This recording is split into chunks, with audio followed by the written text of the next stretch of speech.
Hey, hi, hello. Of Houston, Welcome to Texas. Diana This was Emerson. no. Today we're going to be listening Debbie to Collier made a The purchase at a Family Mysterious Dollar Case in Clayton, Georgia of around Debbie 3 p.m. on Collier. Saturday, September the 10th. Around 5 p.m., Amanda Bearden, Debbie's daughter, noticed that she had received a text message from Debbie that was sent at 3:17 p.m. The message read, "They are not going to let me go. Love you. There is a key to the house in the blue flower pot by the door." This message would be the last time Amanda ever heard from her mother. 22 hours later, Debbie's body was found at the bottom of a ravine, stripped of most of her clothing and partially burned. The mystery had just gotten started.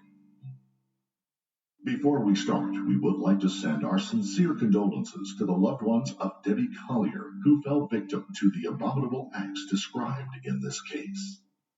A roadside memorial tonight for an Athens mother found naked and burned more than 60 miles away in Habersham County.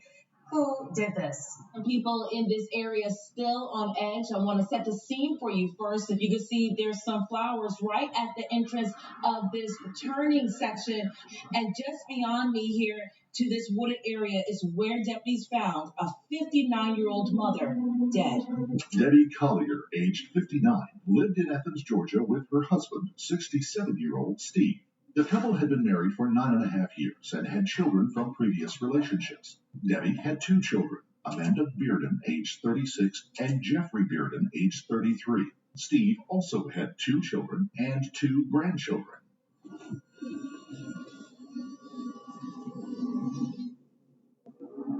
Police officers found her body at the bottom of a ravine near Tallulah Falls, Georgia. She was partially naked, lying on her back with burn marks on her abdomen, grasping at a small tree.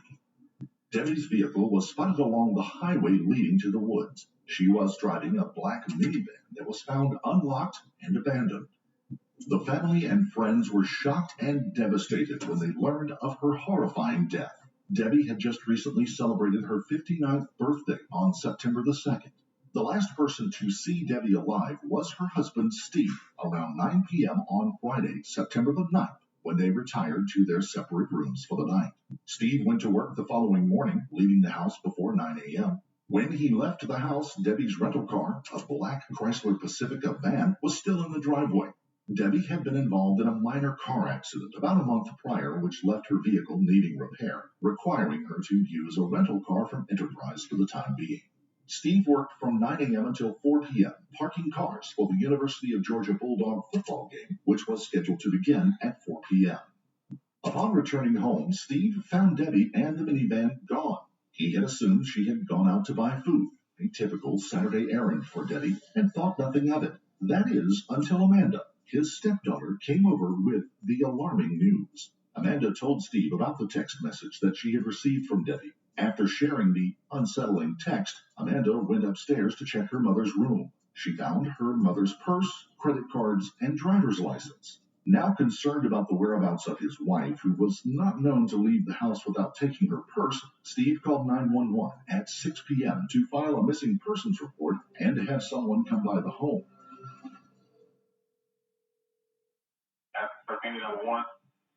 Yeah, came home, my wife wasn't home, her driver's license still in there, the rental car's gone, and her daughter's here, and we were kind of worried about what's happening and where she's at. I was wondering if you could send somebody over here. Okay. Does she have any medical issue? Let's say like Alzheimer's or something like that? No, she's 59 years old. No, she has no medical issue like that. And according to her daughter, who went up and her purse is still there with her driver's license. The only thing is the phone is gone, and she sent her daughter a text about 2 hours ago saying they won't let me go. Whatever that means, we don't know. And I've been gone all day parking cars to the football game, and that's where we're at. After the phone call, a police officer soon arrived at Steve's home. From there, Steve and Amanda re-explained what they knew about Debbie's disappearance. Amanda also showed the officer the odd messages that she had received. Debbie had sent Amanda 2 very odd texts. The first was via Venmo, which showed Debbie had sent her $2,385. The second message read, "They are not going to let me go. Love you. There's a key to the house inside the blue flower pot by the door. After receiving the message, Amanda told the officer she attempted to call Debbie many times, but there was no answer. Sunday morning, September the 11th, Amanda made a couple of calls to the Athens Clarke County Police Station. Hi, my name's Amanda Bearden, and I filed a missing persons report on my mother last night, yesterday, and I was just wondering if maybe I could speak with the detective that's been assigned to the case. Do you have any further information? I sure do. I mean, do you want the case number? I have the case number so I can look it up that way. Bear with me just a second. I'm sorry. That's fine. Okay, yes, ma'am. And the detective may not actually be in the building yet, so I may have to get your patrol officer, okay? So just bear with me just a second. And what kind of update do you have just so I know what to try to... Oh, no, I'm sorry. I didn't mean like I had an update. Oh, my God. I didn't mean... I'm sorry.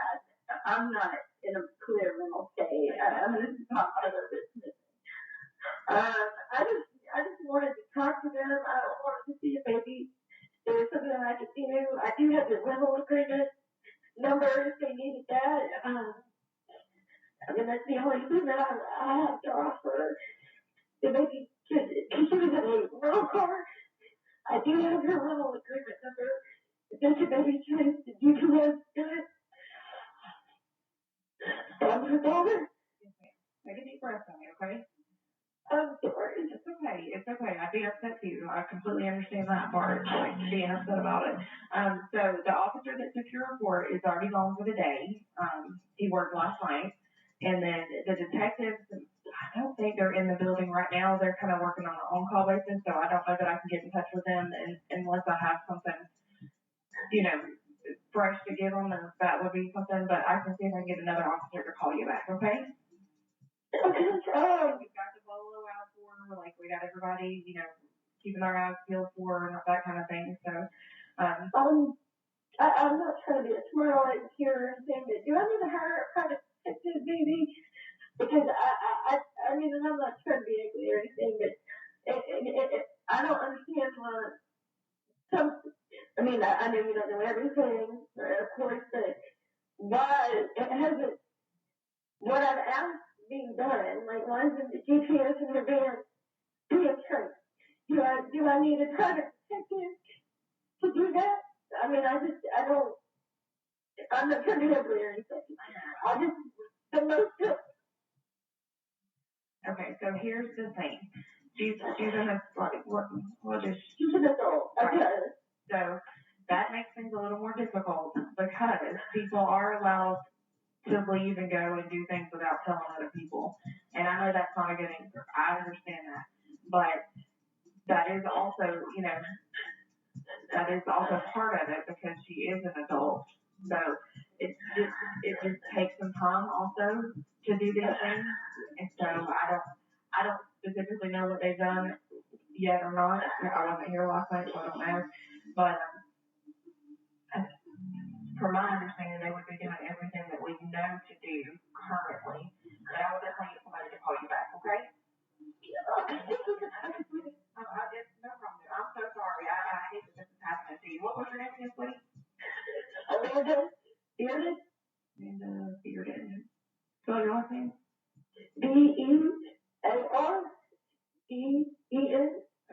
All right. I'll get somebody to call you back here shortly, okay? Thank you so much. Thank you. Bye.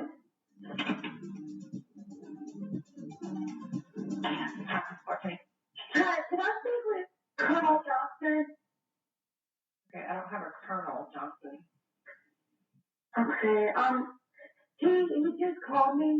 I have some more information for him, and I just wanted to get to him. My name's Amanda Bearden. Okay. All right, hold on one second. I talked to you earlier. So it was yes. Sergeant Johnson we had to talk to. Hold on. Sergeant Johnson. I'm sorry. No, that's okay. There's lots of Johnsons around here, so I want to make sure I got I get it. You just needed to call you back. Yes, ma'am. I thought about it. I have her iCloud, Along with Amanda, Debbie's sister, Diane Shirley, who lives in Alabama, called the Athens-Clarke County Police Station to gain information about her sister's disappearance. Yes, my name is Diane Shirley, and my sister lives in Georgia, and my niece told me she was missing. Her name is Deborah Collier, or she could go by Debbie. Okay. And I'm wondering if y'all have any information about it. As far as, no, not other than with the officer or whoever is working on the case. I don't know anything. Where does she live? Do you know? All I know is, I'm sorry, I don't know her address. Collier. Okay. Collier. Yeah, I wouldn't have any information. When there's something, they will contact the family. Whenever they have something for that. Okay. All right. We're just not seeing information, so I'm just. Yeah, I'm sorry about that. I am really worried about my sister, and. Do you have any information where she might go, or do you have anything to add? Well, from my niece, she said that she was in an accident about a month ago, and she was, on the road. She was following this truck, and this truck lost a paint can, and the paint can hit my sister's car, and the paint went everywhere. And the driver was trying to convince my sister not to tell the cops that he was driving because he was out on parole, and there was, a stipulation to his parole that he couldn't drive. I'm sorry. Do you think that was told to anybody else? Do you think that was told to the officer? Is that concerned? That's standing from my niece. Okay. I don't know if the officer knows that, but I can have him call you. If you want to pass it along with anything to help, Yes, I would really appreciate that. Yeah, that's the because I'm in I'm sorry, go ahead. I'm in Alabama, and I really too. She won't, she's not communicating very well with us, and I really would like to know what's going on. I got you. Yeah, since you may have insight on that, I'll have the sergeant give you a call. Is that okay? Yes, sir. That would be wonderful. About 2 hours after Amanda last called the police station, investigators successfully tracked down Debbie's rental car from the Sirius XM radio information. It was parked off of Georgia State Route 15 northbound near Tallulah Falls in Georgia. A representative from Sirius XM had contacted Athens police and informed them they had pinged the vehicle and did have its location. The representative stated they believed the minivan was either stopped or pulled over. The minivan was found about 60 miles away from Debbie's home in Athens. Sergeant Ethan Neal from Habersham County was notified by the 911 dispatch of the location of the rental car, and he headed in that direction. He asked Officer Dakota Foster from the Tallulah Falls Police Department to meet him at the scene. After discovering the vehicle, one of the police officers, a Sergeant Neal from Tallulah Falls, informed a Habersham County detective that he believed he had seen the exact vehicle parked there around 5 p.m. the day before. However, Sergeant Neal didn't report it because it wasn't out of the ordinary to find cars parked in that area. Neither the minivan's model nor plate were described to law enforcement at that time, so they had no idea to look for the vehicle. The van was found abandoned and unlocked. The police notified Debbie's family that the rental car had been found, and Amanda rushed to the scene. Amanda immediately recognized the car as her mother's and began to scream that it belonged to Debbie. Investigators began asking Amanda about her mother and why she would abandon the vehicle. She explained that her mother had no history of mental illness or suicidal tendencies. Amanda also said that Debbie had a bad back and probably couldn't have made it very far from the vehicle on foot. Once the Habersham County Canine Unit arrived on the scene, they began to search the nearby wooded area. One officer came across a red tote bag on its side near an uprooted tree. At the base of the tree, there appeared to be the remains of a fire. Further down the embankment, the officer discovered the partially burnt tarp that appeared to be blue. Next to it, was the partially nude body of a female lying on her back, grasping onto a small tree with her right hand. The body had burn marks on the abdomen, and the officer described it as charred. The body was quickly identified as Debbie Collier. At 3:06 p.m., Sergeant Neal established the crime scene, and Debbie's body was taken to the Georgia Bureau of Investigation's crime lab after the completion of the initial investigation. Other evidence found at the scene was Debbie's purse and cell phone. When Steve made the initial 911 call when Debbie had gone missing, he said Amanda found her purse with her credit cards at the house. So why did police find her purse at the crime scene? With Debbie's body recovered, the investigation turned from a missing persons case to a homicide investigation. After police discovered the body, they began working on search warrants and subpoenas for family members and looking for any information which would help them find out what had happened to Debbie from when she was last seen until her body was discovered. Steve's alibi about working from 9 a.m. until 4 p.m. checked out. Traffic cameras near the Tallulah Falls School caught Debbie's rental car heading on the highway around 2:17 p.m. on September the 10th. Surveillance videos from a Family Dollar store in Clayton, Georgia, showed Debbie entering the establishment around 2:54 p.m. and leaving at 3:09. From the camera above the register, Debbie is seen purchasing a blue tarp, a lighter, a tote bag, and a rain poncho. Some of these items were found at the crime scene. Nothing about Debbie's behavior in the video suggested that she was in any kind of distress. She appeared calm as she shot. In the video, Debbie is seen dressed in all red, wearing a Georgia Bulldogs football jersey. After returning to her vehicle, parking lot cameras showed Debbie sat in the minivan for about 10 minutes, then drove away at 3:19 p.m. It is believed that Debbie sent the peculiar text to Amanda along with the Venmo transaction during those 10 minutes. Though the video shows Debbie making these purchases that resemble some of the items found at the crime scene, Jeffrey, Debbie's son, is not convinced that the woman in the video was his mother, saying that he had a lot of concerns about that woman and whether or not it was his mom in the actual video because to him it didn't appear like her posture. Plus, he couldn't understand why his mom was even there. It doesn't make sense to him why she would be in Clayton, especially when there was a Dollar General that she frequented just a mile or so from their home. Besides sharing the information from the surveillance videos, the police had little to no information regarding any findings or potential suspects. However, various news investigators had discovered some possible evidence and clues in the case.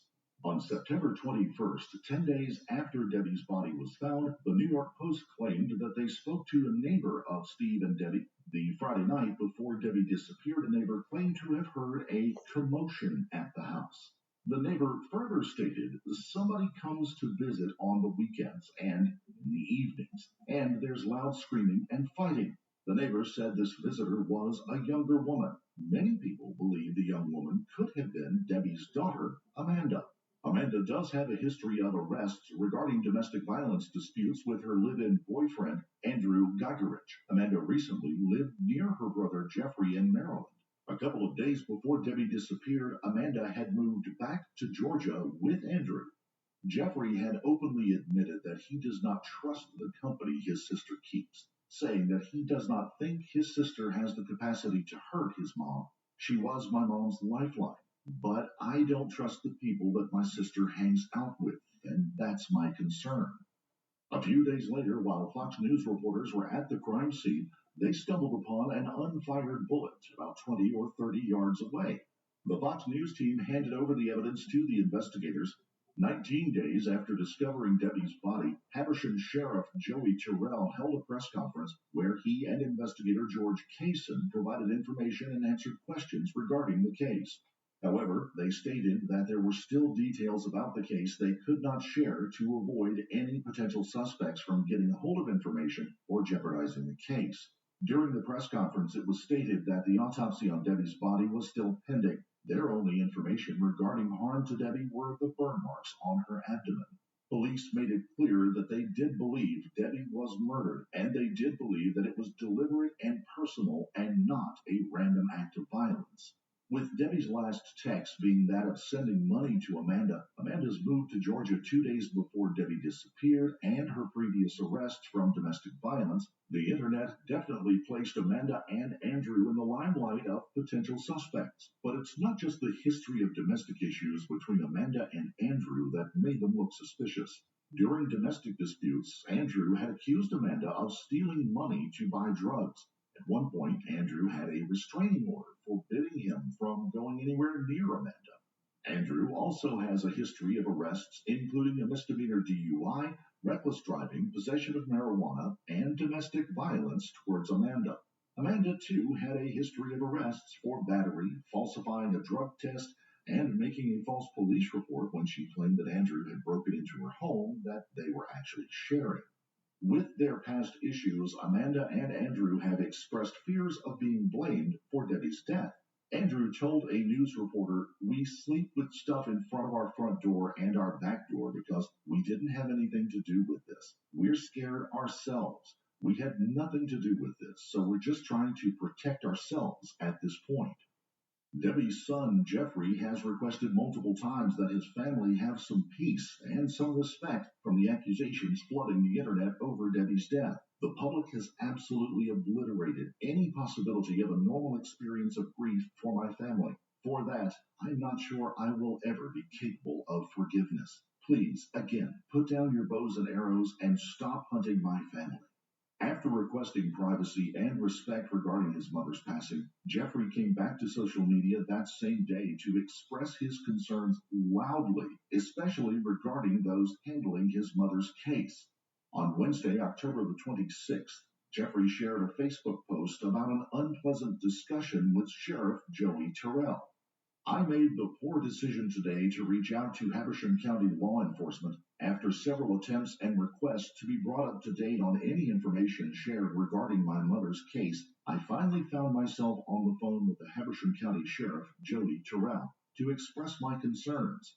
My goal in the conversation was to request to be updated on any press briefings, releases, or other pertinent information, since my other attempts were not panning out as promised. I was met with a sheriff who did not empathize with my situation, my concerns for my personal and family safety after being doxxed online, or potential leaks coming out of his office, despite several media outlets claiming sources within that department. He instead used his time to snicker and laugh at my attempts to discuss my concerns and to tell me directly that he wasn't trying to hang up on me when pressing him on his office's actions. Additionally, he claimed that some of their errors regarding poor communication came from short staffing.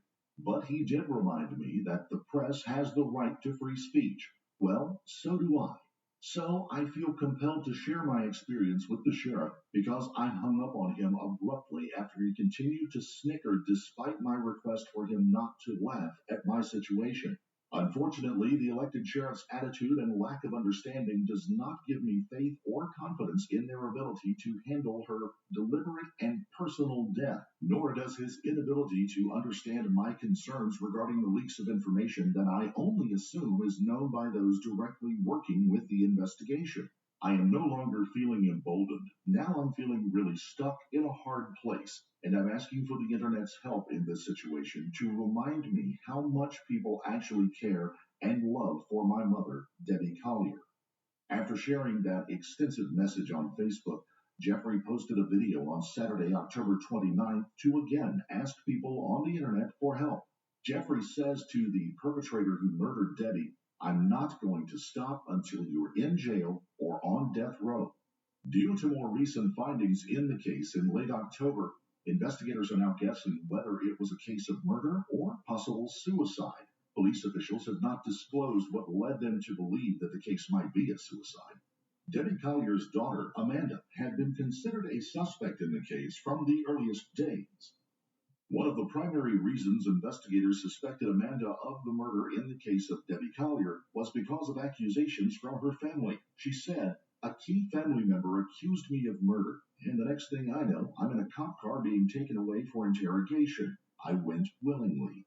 Amanda went through a traumatic interrogation with, as she described it, a red-headed female investigator who flat out accused her of murdering her mother. Amanda said that she would happily provide her DNA without a lawyer to prove her innocence. A day after Amanda's intense interrogation, police were at the house with a search warrant, and Amanda provided her DNA. Amanda said Andrew also provided his DNA. Even though Amanda was subjected to harsh scrutiny by investigators, she understood the necessity of their tactics and held no grudge against them. Right before Debbie's memorial service, which occurred about 6 weeks after her body was found, Amanda had a confidential interview with investigators that put her on better terms with law enforcement once again. Amanda stated that the Georgia Bureau of Investigation told her that she was no longer considered a suspect in the case. Regarding the $2,385 that Debbie had sent through Venmo, Amanda said police initially froze her account, but once she was cleared, she was allowed access to the money. Amanda's claims of no longer being on the suspect list have yet to be publicly announced by investigators. It is clear that Amanda is not on good terms with most family members, especially since many believe that she is involved in Debbie's death. On November 18th, the Habersham County Sheriff's investigators confirmed through a press release that Debbie's death was caused by suicide. The press release states, "A detailed examination of all gathered information has enabled investigators to determine, based on factual evidence and data, that Mrs. Collier's death was self-inflicted. Furthermore, the GBI Medical Examiner's Office has determined the cause of death was the inhalation of superheated gases, thermal injuries, hydrocodone intoxication, and the manner of death was suicide." Habersham County Sheriff's Office investigators met with family members and discussed the specifics to the investigation prior to the distribution of this release. Unfortunately, this leaves Debbie's family in a state of limbo without any information to provide them with peace of mind about what happened to their loved one. Throughout the investigation of Debbie's death, strife continued to build and tear apart a family at a time when they should have come together to soothe each other's pain and suffering. Hopefully, now that Debbie's death is known to have been self-inflicted, healing for this family, especially Amanda, who suffered the most, can begin. If you found this case compelling, don't forget to like the video, comment down below your take, and please subscribe to the channel. Also hit the notification bell in order to stay up to date each time we reveal a new shocking case. Until next time, stay safe. You never know what's lurking in the shadows.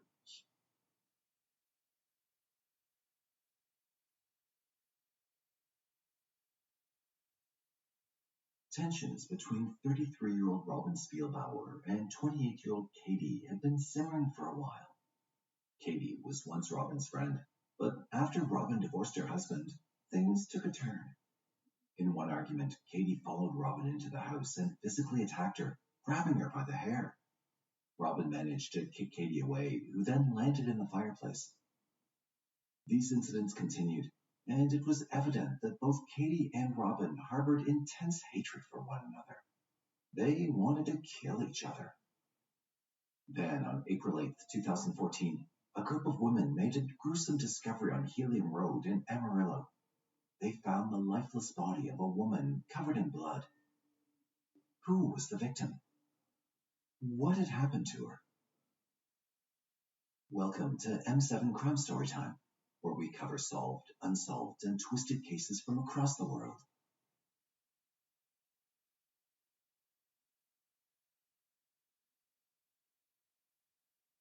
Nestled in the heart of the Lone Star State of Texas, Amarillo stands as a testament to the enduring spirit of the American West. Its name, which means yellow in Spanish, hails from the nearby Amarillo Creek, known for its golden wildflowers that bloom in abundance. The name not only lends the city its distinct identity, but also reflects the warm and welcoming nature of its residents. Amarillo, home to about 200,000 people, is often referred to as the Yellow Rose of Texas and offers a unique blend of history, culture, and modernity that captivates visitors and leaves a lasting impression. Founded in the late 19th century as a railroad town, Amarillo's roots run deep in the rich soil of Texan history. Beyond its historical charm and cowboy culture, Amarillo is a modern hub with a thriving art scene and a dynamic economy. In the midst of its thousands of residents lived the 33-year-old woman named Robin Spielbauer, who would become the talk of the town. Robin Spielbauer was born on October 23, 1981, at Altus Air Force Base in Jackson County, Oklahoma. From there, they moved to North Dakota, and finally, in 1995, they relocated once again to Amarillo, Texas, where Robin spent most of her childhood. Despite the change, Robin adapted well to her new surroundings. From a young age, Robin was known for her warm and welcoming personality, making friends wherever she went. Her company was so peaceful and positive that it was impossible for her friends and family to resist loving her. In 2003, Robin's life took a momentous turn when she crossed paths with Jeremy Spielbauer on a random evening. They danced all night long and knew that they'd found a lifelong partner in each other. Their connection blossomed, and after a 2-year romance, they were married in 2005. The happy times were only beginning, as it wasn't long before Robin discovered she was going to become a mother. She gave birth to the couple's first child, a baby girl who they named Jaden. Soon enough, the couple was blessed with another girl, Harley. Unlike fictional fairy tales, real-life love stories don't always have a happily ever after. Robin and Jeremy's marriage soon began to fall apart. The major problem in their marriage began when Jeremy began to have affairs, and it wasn't a one-time mistake that could be forgiven and forgotten. It happened repeatedly. This continuous betrayal left Robin feeling shattered, and she sensed that her relationship was on the brink of collapse. It was a lonely and heartbreaking time for Robin, a mother of 2 who was experiencing the fall of marriage with the man of her dreams. Robin Spielbauer and Jeremy attended church regularly, possibly seeking guidance and blessings to mend their relationship. It was during these church visits that they met Katie Phipps. Finding a friend in Katie provided her with some solace, as she could share her struggles and gain strength from their connection. Despite Robin's efforts, Jeremy's extramarital affairs persisted, and his behavior showed no signs of improvement. When Robin learned of yet another affair, it became the final straw for her. After enduring 7 years of heartache and betrayal, Robin finally made the tough decision to leave Jeremy in 2012, taking their children with her and filing for a divorce. Betrayals cut deep when you confide in someone during your most vulnerable moments, only for them to intentionally cause you harm. This is precisely what Robin experienced when she discovered that her husband's latest affair was with their friend, Katie Phipps. Without any doubt, Robin and Katie's once treasured friendship turned extremely sour. Within a year, wedding bells rang again, but this time it was Katie standing beside Jeremy at the altar. This development further strained the already troubled relationship between Robin and Katie. In fact, their conflicts occasionally escalated to physical confrontations. Following their marriage, Jeremy and Katie chose a residence in close proximity to Robin and her daughters.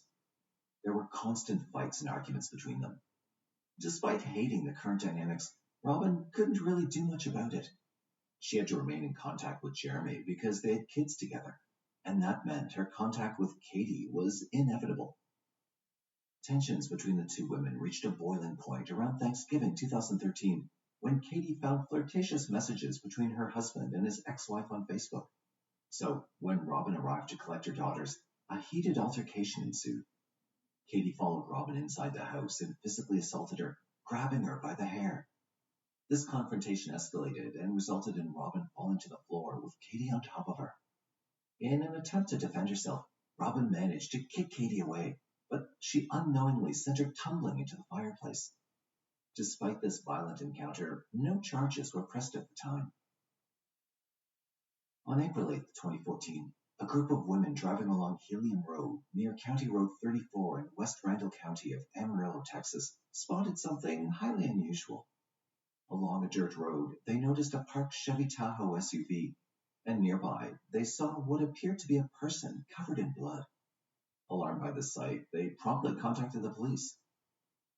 Upon arriving at the scene, the officers found a woman lying in a pool of her own blood. She had a serious injury at the back of her head. The investigators could immediately tell that this was no random incident. It seemed like a deliberate and planned attack. It appeared as though someone had intentionally lured the victim to this location with the intent to end her life. They carried out the initial search of the area, but they couldn't find any phone, purse, or ID in the area near the body. The car's windshield had some damage, with star-shaped marks that looked like a rock hit it. In one of those marks, they found a pink substance. They ran a check of the vehicle and found that the SUV was registered under Robin Spielbauer's name. However, to positively ID the victim, investigators needed the help of forensic science. Her body was immediately sent for autopsy, and it was soon revealed that the victim was, in fact, Robin. The report also highlighted that her tragic demise was the result of severe blunt force trauma and a gunshot wound to the back of the head caused by a .22 caliber gun. The medical examiner believed that Robin had died around 9:30 to 10 p.m. on April 7, 2014. The focus of suspicion landed squarely on Robin's ex-husband, Jeremy, who immediately denied any involvement in her murder. On the surface, he had no motive for such a heinous act. Despite the friction in their relationship, they had already separated, and there seemed to be no conceivable benefit for Jeremy and Robin's death. However, this was just one layer of the story. Digging deeper, they found that there was a long-standing catfight between Katie and Robin. Multiple statements from Robin's relatives attested to the hostile relationship between Katie and Robin. What further fueled the detective's suspicion towards Katie was a text message she sent to Jeremy on the very day of Robin's murder. The text ominously read, "My dreams of having a happy family are gone. I'm not going to make you carry this burden anymore. You started it, and I'll finish it." The long-standing feud between the two didn't solely originate from Robin's side. Katie also held and reciprocated strong negative feelings towards Robin. Katie was so convinced that Jeremy and Robin were having an affair that she repeatedly questioned him about it through text messages, despite Jeremy's denials. In the 4 days leading up to Robin's tragic death, Katie bombarded Jeremy with approximately 300 of these messages.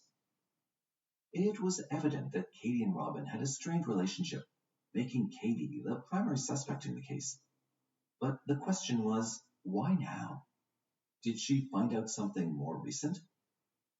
The detectives theorized that Katie must have found concrete evidence that Robin was, in fact, having an affair with Jeremy. That would have triggered her, which may have ultimately led to Robin's murder. Katie was so sure that something was going on between her husband and his ex-wife that even when she was questioned by the police, Katie inquired about Jeremy's potential infidelity with Robin. The investigators couldn't provide concrete proof, but mentioned that they had made plans to meet that night. This news naturally affected Katie, and she started crying. It seemed like a genuine reaction. If she'd known about their plans, it wasn't very likely that she'd have brought the topic up on her own. However, just as suspicions around Katie appeared to ease, a new revelation emerged. The detectives came across an image Katie had once posted, a photo proudly displaying a .22 caliber gun with a distinctive pink trim. The police secured a search warrant and found out that the gun was registered under Katie's name. When they inspected the gun, they noticed that a fragment of the gun was broken off. Despite all the evidence, Katie continued to deny these allegations. She claimed that she never made any threats to harm Robin. However, testimonies from multiple people suggested otherwise. The detectives thought that they were close to cracking the case when Katie herself asked for a polygraph test. Katie's lawyers had advised her not to take a polygraph test. However, she wanted to prove her innocence. The results did not come out in her favor, and it was clear that she'd been telling lies all along. Katie was in even bigger trouble now. She also couldn't prove where she was at the time of the murder. She claimed she was at a friend's house in the 1900 block of Cairn Street, near Helium Road, and insisted she'd not seen Robin that night. To make things more complicated, she turned off her cell phone, which meant the suspicion on her was only getting worse. It had become difficult to confirm her whereabouts. Katie openly acknowledged her personal animosity towards Robin. Despite this, she empathized with the fact that she'd grown up without parents and highlighted that no matter what kind of animosity was between her and Robin, she'd never subject Robin's children to a similar fate. While suspicions were looming over Katie, Katie herself began to develop her own suspicions. If the pink substance from her gun was found at the crime scene and she didn't use the gun, there was just one other person who could have used it and lied right to her face. Katie dropped a bombshell on the police, confessing that she was beginning to suspect that her husband, Jeremy, might be involved in Robin's murder and had tried to frame Katie for it. The investigation took a dramatic twist when Jeremy's cell phone records revealed that he had, in fact, been in contact with Robin on the very night she was killed. The detective's initial theory turned out to be true. The two had planned to meet on Helium Road. Under pressure, Jeremy came clean. He admitted to meeting Robin on Helium Road on April 7, 2014, as planned, but he revealed that Katie had unexpectedly arrived and started an argument with Robin, knocking on the car window. Jeremy claimed he tried to defuse the situation, but eventually left while the two women were still bickering. The very next day, on April 8, 2014, Robin was discovered dead. The police had gathered sufficient evidence, leaving them convinced of Katie's involvement. Consequently, a mere 3 days after Robin's body was discovered, Katie Phipps found herself under arrest, facing a charge of capital murder. She was just 32 years old when she was incarcerated. It was a perplexing situation. Katie's claims clashed with the mounting evidence, but the detectives were determined to build a strong case against her. While she was in county jail, a glimmer of hope emerged. In this case filled with so many twists, the story took another angle which left everyone shocked. Prosecutors introduced new evidence in the case. They mentioned that even though Katie's phone was turned off when the crime seemed to have occurred, her 11-year-old son was constantly using his phone, which was connected to Wi-Fi, and he was with his mother, Katie, all day. The FBI were able to use his phone records to figure out where they'd been. These records showed that Katie was not near Helium Road at 9:50 p.m. when Robin was believed to have been shot.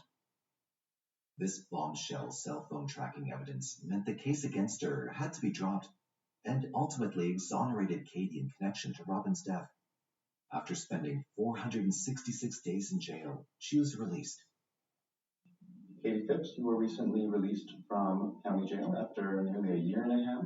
I spent 466 days in the Randall County Jail. Okay. And how do you feel about being free, the charges being dropped? It is very good to be home. Okay. It was a very tremendous release. During their efforts to sift through the clues, the detectives ended up finding someone whose phone had pinged in the same area where Robin was killed. Cell phone tracking data and surveillance cameras later placed Jeremy's vehicle at the location on that fateful night, raising suspicion of his involvement in his ex-wife's murder. The theory suggested that he may have enticed Robin, who intended to confront him about ending their relationship for good, to that spot. He'd been furious with Robin for making that decision, and in his anger, he headed straight to his truck where he grabbed a gun, which was later linked to the pink material found in the windshield and a broken piece that had chipped off. At first, Robin took precautions and locked herself inside her car to stay safe. However, she eventually got out of her vehicle, and that's when Jeremy shot her once. But the gun had malfunctioned, and he couldn't fire it again. In desperation, he resorted to using a tool from his car to hit Robin on the back of the head. The shocking part of this story is what happened next. Instead of owning up to his actions, Jeremy tried to make it seem like Katie was responsible for what had occurred. After murdering one woman who loved him, he was framing another. After Katie's release, investigators found another person who they say murdered Robin. Jeremy Spielbauer was arrested and indicted by a grand jury in April of 2016. Now Jeremy was the one facing a capital murder charge. Following the statements made against him by numerous people, Jeremy was apprehended in 2016. He was held in custody in Randall County Jail until he faced trial in 2018. From the witness stand, Phipps talked about how her marriage with Jeremy was falling apart. By the time Robin died in April 2014, they were arguing a lot. Most of their fights were about Katie suspecting that Jeremy still had feelings for Robin. She also told the jury about an incident that happened on April 10, 2014, just 2 days after Robin's body was found. She said that Jeremy got really angry, grabbed her, and pushed her against a wall at their South Manhattan Street home. That was when Jeremy told her that he'd handled the effing problem. On January 25, 2018, Jeremy was found guilty by unanimous decision from a 12-member jury. He was convicted on the charge of felony murder and received a life sentence in prison along with a $10,000 fine. Nevertheless, his conviction was overturned in 2020 by the 7th Court of Appeals due to concerns about the objectivity of 2 jurors during the case. This appeal being reversed is not about him being innocent. It is not about there being insufficient evidence to prove his guilt. That was not addressed in the court opinion. I believed in 2018 when this office tried the case that he was guilty of brutally murdering his wife, and I still believe that today. Many of those jurors continued to say things that would disqualify them. 2 of those jurors were talked into rescinding their answer by the state, and so they did not get excused. And so we get a limited number of jury strikes to use later on for any reason that ate into our number that we had, and the judge refused to give us any extras. So by law, that's a procedural violation that should be remedied.